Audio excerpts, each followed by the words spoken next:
Thank you, Mr. President. Mr. President, I come to the floor today as the Minority Leader, Chuck Schumer, leaves the floor because I saw some very interesting new polling this week about the Schumer shutdown of our government. It actually came, of all places, from CNN, not exactly a Republican-friendly outlet. But let me share what the poll shows. Since the Schumer shutdown began, approval of Republicans in Congress is up 5%. By contrast, Democrats are now at their weakest and lowest position in 20 years. The American people are clearly paying attention to the damage being wrought on the American people by the Democrats. And the American people are sick and tired of the Democrats' dangerous political games. They resent being used by Democrats as pawns, as leverage. They resent being treated as pieces on a chessboard. Millions resent having their paychecks held back. Now it's been a full month, Mr. President. Americans know who's to blame for the Schumer shutdown. They heard the Democrats loud and clear. Senator Sheldon Whitehouse, a Democrat from Rhode Island, just this Tuesday called the shutdown, he said, the only lever we have. People are suffering. To him, it's a lever.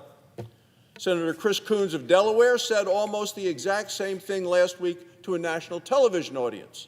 He said, quote, frankly, this is our only moment of leverage. He even admitted shutdowns are a, quote, as he said, an unpleasant tool.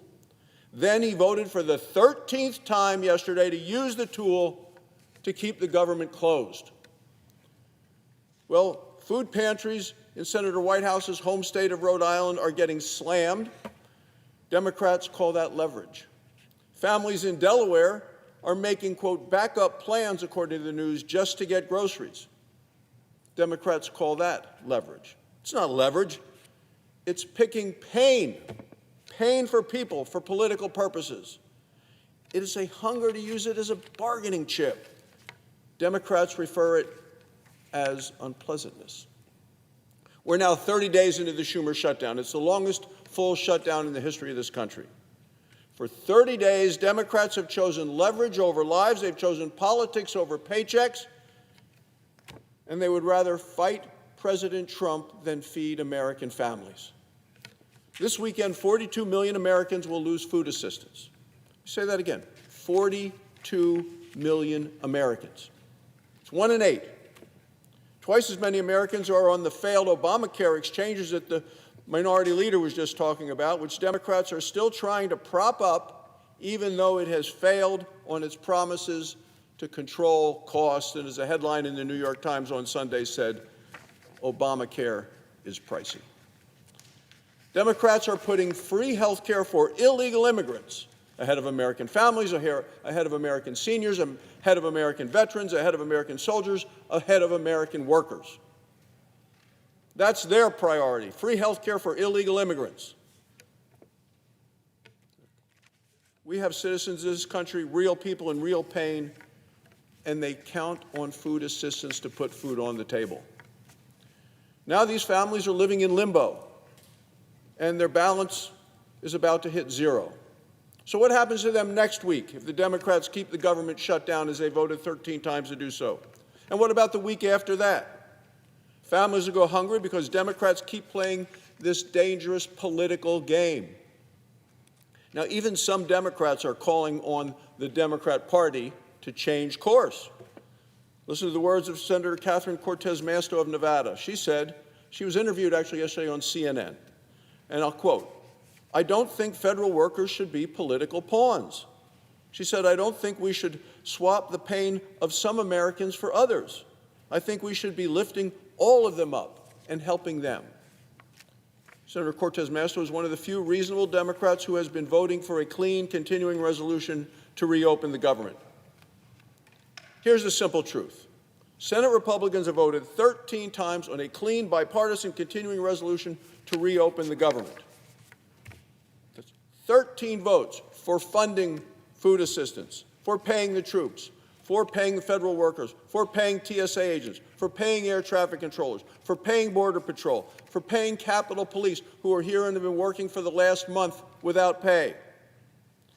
Every single time Senator Schumer and the radical Democrats have voted no, voted 13 times against funding food assistance, against paying for our troops, against paying federal workers, against paying TSA, against paying air traffic controllers, against paying Border Patrol, and against paying the Capitol Police. And Democrats stand here and claim President Trump can fund food assistance on his own. They know what they're asking him to do is against the law. Democrats are not, in the words of Senator Jeff Merkley of Oregon, powerless to fund that program, $9 billion a month. Democrats had the power 13 times to end the shutdown. They voted no 13 times. The Democrats are the one that have the power. They're not powerless. They're unwilling to help American families. The Senate should be funding those programs today. We tried again yesterday. It failed. The clean, bipartisan, continuing resolution that's sitting right there on that desk right now could be passed if we get Democrats to vote for it. It funds SNAP, it pays our federal workers, it pays our troops, it pays TSA agents, it pays air traffic controllers, it pays Border Patrol agents, it pays Capitol Police. It reopens the government, which is what we ought to be doing. We need 5 more Democrats to say yes. The most ironic thing about this, the hypocrisy of it all, Mr. President, is that Democrats had no problem voting for a clean, bipartisan, continuing resolution 13 times when Joe Biden was president. What's changed? Well, Donald Trump is in the White House, and they're not happy about that, and they're not happy about anybody that voted for him. So now they're more interested in what they describe as leverage than children going hungry in this country. It's no wonder Republicans' approval rating has gone up, as the CNN poll shows, and that Democrat polling has gone down during the Schumer shutdown to the lowest and weakest point in 20 years. Enough with the politics of pain, Mr. President. It's time to reopen the government, and it's time to feed these vulnerable families. Thank you, Mr. President. I yield the floor.